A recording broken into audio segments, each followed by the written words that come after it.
الحمد لله وكفى وسلام على عباده الذين اصطفى أما بعد فأعوذ بالله من الشيطان الرجيم بسم الله الرحمن الرحيم وَإِذْ قُلْنَا لِلْمَلَائِكَةِ اسْجُدُوا لِآدَمَ فَسَجَدُوا إِلَّا إِبْلِيسَ قَالَ أَأَسْجُدُ لِمَنْ خَلَقْتَ طِينًا قَالَ أَرَأَيْتَكَ هَذَا الَّذِي كَرَّمْتَ عَلَيَّ لَئِنْ أَخَّرْتَنِي إِلَى يَوْمِ الْقِيَامَةِ لَأَحْتَنِكَنَّ ذُرِّيَّتَهُ إِلَّا قَلِيلًا قال اذهب فمن تبعك منهم فإن جهنم جزاؤكم جزاء موفورا۔ سورہ بنی اسرائیل کی آیت نمبر 62 ہے، 61-62۔ ترجمہ یہ ہے، اللہ تعالیٰ ارشاد فرماتے ہیں، اذ قلنا، وہ وقت یاد کرو جب ہم نے فرشتوں سے کہا تھا، وہ وقت یاد کرو جب ہم نے فرشتوں سے کہا تھا اسجدوا لآدم، آدم کو سجدہ کرو، فسجدوا الا ابلیس، تو فرشتوں نے سجدہ کیا تھا سوائے ابلیس کے، اس نے سجدہ نہیں کیا۔ قالا، اور سجدہ نہ کرنے کی وجہ بھی بتا رہا تھا۔ قالا، اس نے کہا اسجد لمن خلقت طینا، میں اس کو سجدہ کروں جس کو تو نے مٹی سے پیدا کیا ہے۔ قالا، شیطان نے کہا تھا، ارائیتک ھذا الذی کرمت علی، اللہ تعالیٰ سے کہا تھا بھلا یہ تو بتائیے، یہ جو مخلوق ہے اس کو آپ نے مجھ پر، میرے مقابلے میں آپ نے اس کو عزت بخشی ہے۔ قال ارأیتک ھذا الذی کرمت علی، مجھے بتائیے کہ بھلا یہ ہے وہ مخلوق، آدم علیہ السلام کی طرح اشارہ کر کے کہ آپ نے میرے مقابلے میں اس کو عزت دی ہے۔ لئن اخرتنی الی یوم القیامہ، اگر، اللہ تعالیٰ سے ڈائریکٹ ہوا ہے، اگر آپ نے مجھے قیامت تک مہلت دی، لَأَحْتَنِكَنَّ ذُرِّيَّتَهُ، تو اس کی آنے والی ساری نسل کو کہ جبڑوں میں لگام ڈالوں گا، الا قلیلا، تھوڑے سے بچ سکیں گے۔ قال اذهب، اللہ تعالیٰ نے فرمایا کہ جاؤ، نکل جاؤ۔ فمن تبعک منہم، آدم کی اولاد میں سے، نسل میں سے جو تیرے پیچھے چلے گا، فإن جہنم جزاؤکم جزاء موفورا، تو تم سب کی پوری سزا کی جگہ جہنم ہوگی۔ واستفزز من استطعت منہم بصوتک، بہکاؤ، اب اللہ تعالیٰ غصے میں، ناراضگی میں، بہکا لے، گمراہ کر دے جس پر بھی تیرا بس چلتا ہے، جس پر بھی تیرا بس چلے تم بہکانا، گمراہ کرنا، بصوتک، اپنی آواز کے ذریعے سے، وَأَجْلِبْ عَلَيْهِمْ بِخَيْلِكَ وَرَجِلِكَ، اور ان کے اوپر حملہ کر دے تو اپنے سواروں کو لے کر، پیادوں کو لے کر، وَشَارِكُمْ فِي الْأَمْوَالِ وَالْأَوْلَادِ، ان کے مال، ان کی اولاد میں پارٹنرشپ اختیار کر لے، حصہ لگا لے، وَعِدْهُمْ، اور ان سے وعدے بھی کر، وَمَا يَعِدُهُمُ الشَّيْطَانُ إِلَّا غُرُورًا، شیطان کا وعدے تو سراسر دھوکہ ہوتے ہیں۔ ابھی پیچھے جو آیات گزری ہیں وہ مشرکین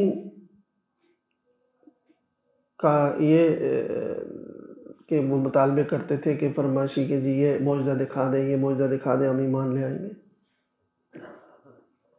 ان کا تذکرہ چل رہا تھا، اس کے ذیل میں فوراً یہ واقعہ پھر ذکر کر دیا. یہ جو واقعہ ہے قرآن کریم میں بہت زیادہ بیان ہوا ہے. اللہ تعالیٰ نے یہ جو آدم علیہ السلام کو سجدہ کرنے کا واقعہ، تو اشارہ اسی طرف کرنا ہے کہ دیکھیں جب بھی کوئی آدمی گمراہ ہوتا ہے نا، تو یہ ابھی جو گمراہی ہے یا کفر ہے تو اس کا منبع شیطان ہے، اس کی بنیاد شیطان ہے، اور یہ سلسلہ وہاں سے چلا ہے. وہ واقعہ یاد کرو ذرا، وہاں سے پھر دوبارہ یاد دلاتے ہیں.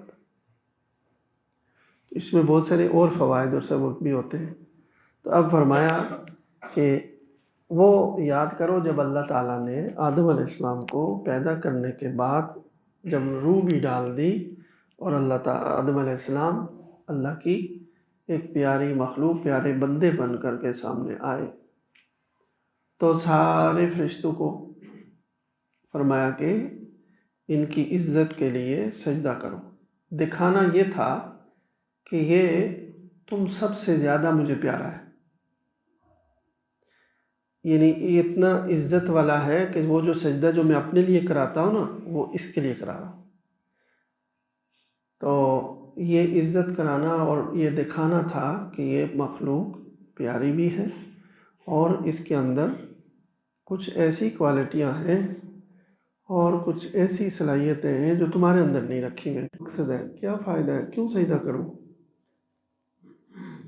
یہ اگر تخلیقی عناصر کو دیکھیں تو مٹی تو آگ کے مقابلے میں کیا ہے، کمتر ہے. آگ ذرا ایک لطیف جسم ہے، زیادہ پاکیزہ جسم ہے. مٹی تو ایک ٹھوس سی چیز ہے. تو ایک تو یہ مقصد بھی تھا کہ گویا کہ تکبر بھی ہے، بڑائی اور تکبر ہے اندر کہ میں سجدہ اس کو کیوں کروں، میں تو اس سے بہتر ہوں. اور پھر آگے کیا کہتا ہے کہ بھی جب کوئی قانون حکومتوں کی طرف سے، ریاستوں کی طرف سے قانون بن جاتا ہے تو وہ قانون تو ساری ریاست کے سارے افراد کی ساری ضرورتوں کو سامنے رکھتے ہوئے بنایا جاتا ہے، سب کی مصلحت کی رعایت ہوتی ہے. اور ایک ایک فرد کو اس کی حکمت، اس کا مطلب سمجھانا کوئی ضروری نہیں ہوتا. اب اگر کہیں قانون کی خلاف ورزی کوئی کر رہا ہے تو وہ قانون نافذ کرنے والا کوئی خادم آ جاتا ہے. اللہ کرے خادم ہی ہوں ہمارے پاکستان میں، یہ تو حاکم ہے صاحب. وہ انگریز کے زمانے کی غلامی ابھی تک گئی نہیں ہے، صاحب بننے کا شوق. چیزیں سب لوگ دیکھ رہے ہیں، دنیا جان کی گندی چیزیں دیکھ رہے ہیں، اچھی چیزیں دیکھ رہے ہیں.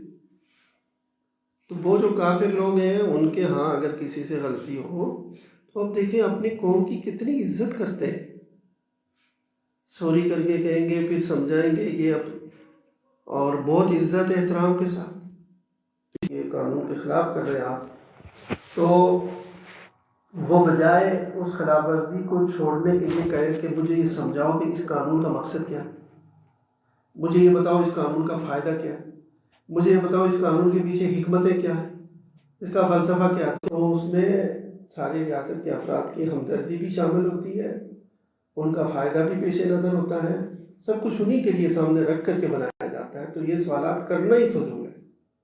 ہاں کسی ایک آدمی کی کوئی اجارہ داری ہے تو وہاں کہہ سکتے ہیں کیا حکمت ہے، کیا اس کے پیچھے فلسفی ہے کہ آپ مجھے کہہ رہے ہیں کہ آدم کو سجدہ کرو.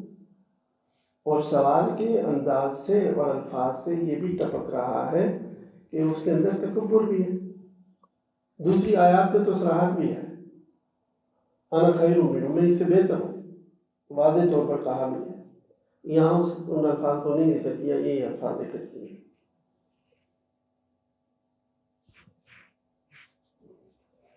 شیخ سعدی رحمۃ اللہ علیہ نے فرمایا تکبر عزازیل را خار کرد و زندان لعنت گرفتار کرد. تکبر نے شیطان کو ذلیل و خوار کیا اور ہمیشہ ہمیشہ کے لیے لعنت کے قید خانے میں گرفتار کر دیا. اللہ تعالی ہم سب کی حفاظت فرمائے، ہم سب کی اصلاح فرمائے. حفاظت کا تو مطلب یہ بنتا ہے کہ ہے نہیں آ نہ جائے، نہیں ہم سب میں ہے۔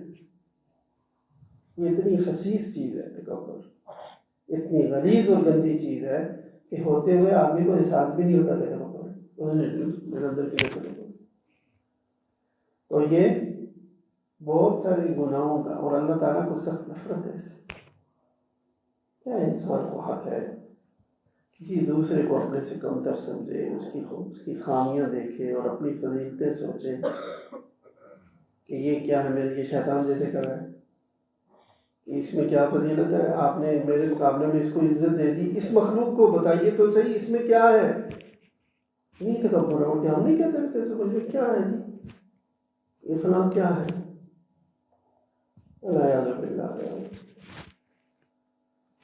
دوسری بات یہاں سے جو ہمارے بزرگوں نے بار بار فرمائی ہے، اہل علم نے،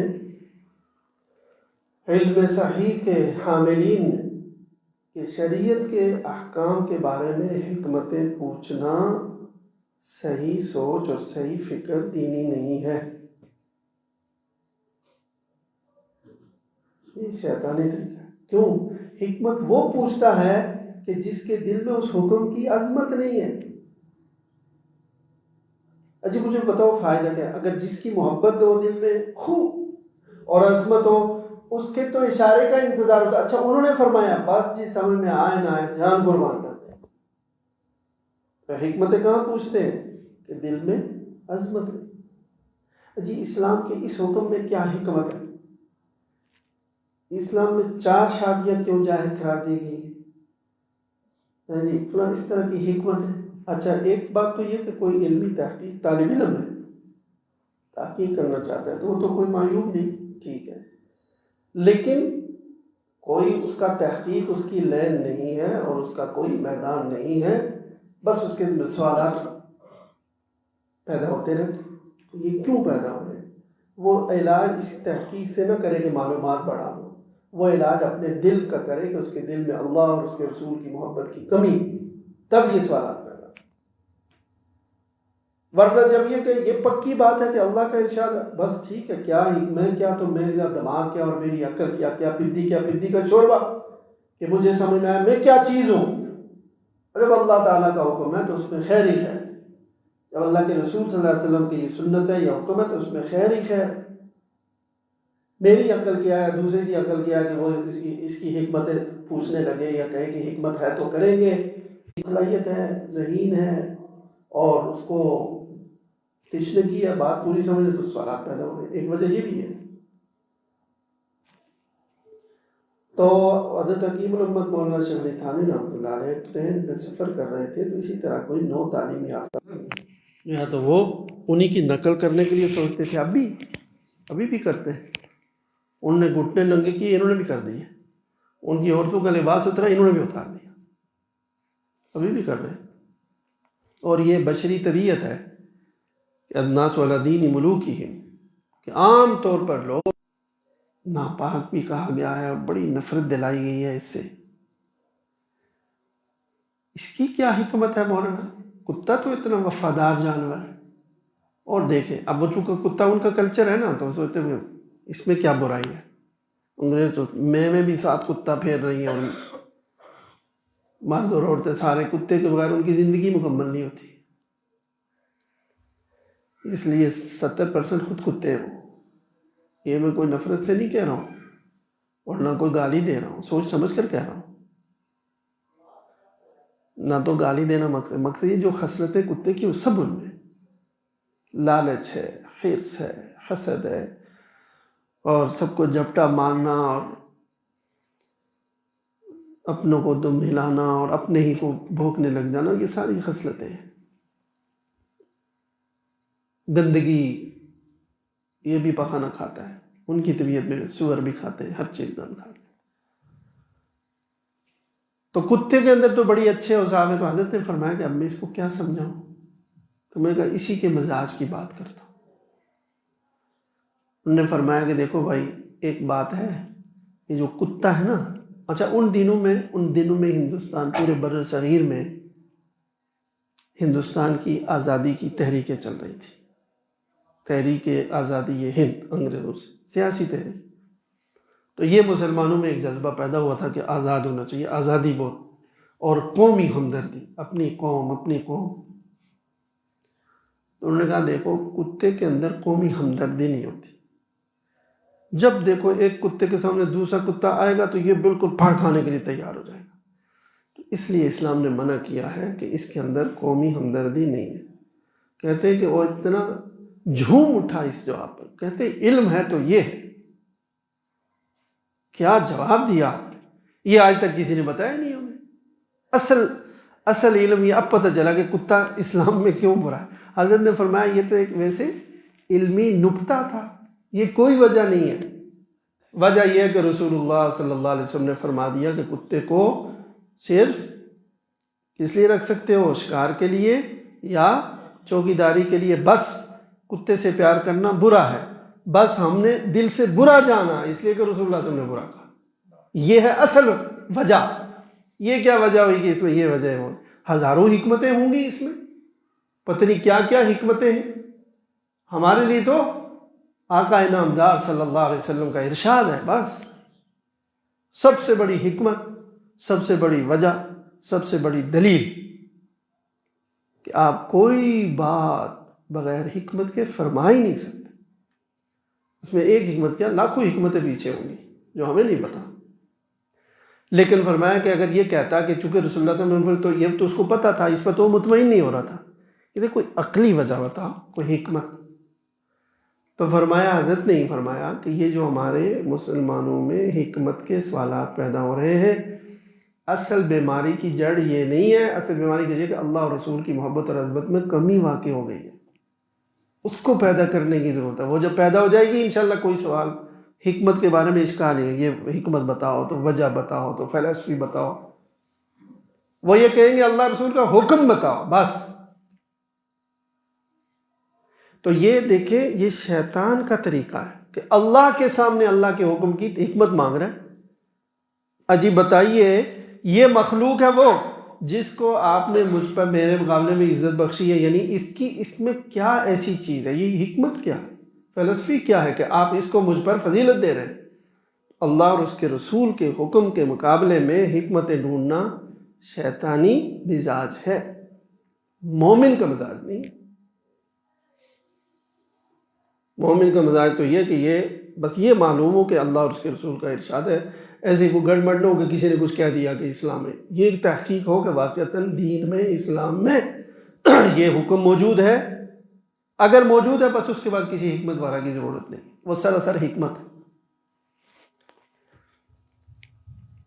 آگے جو اس میں باتیں کہیں چونکہ وقت زیادہ ہو گیا تھوڑی سی ان پر بھی بات کریں گے. اللہ تعالی ہم سب کو اس جو ہے نا گمراہانہ مزاج سے بچائے کہ جی اسلام کی حکم کی حکمت معلوم ہوگی، اس کی کوئی عقلی وجہ سمجھ میں آئے گی تو عمل کریں گے تو دل خوش ہوگا. نہیں نہیں نہیں، یہ تو ایمان کی روح کے خلاف.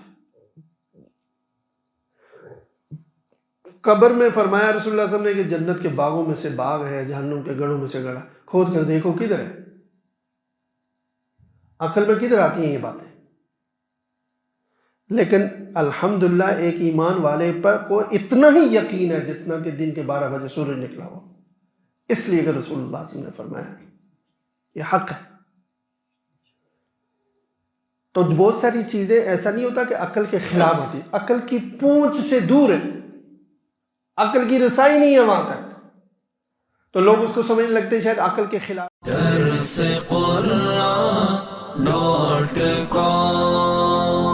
www.darsequran.com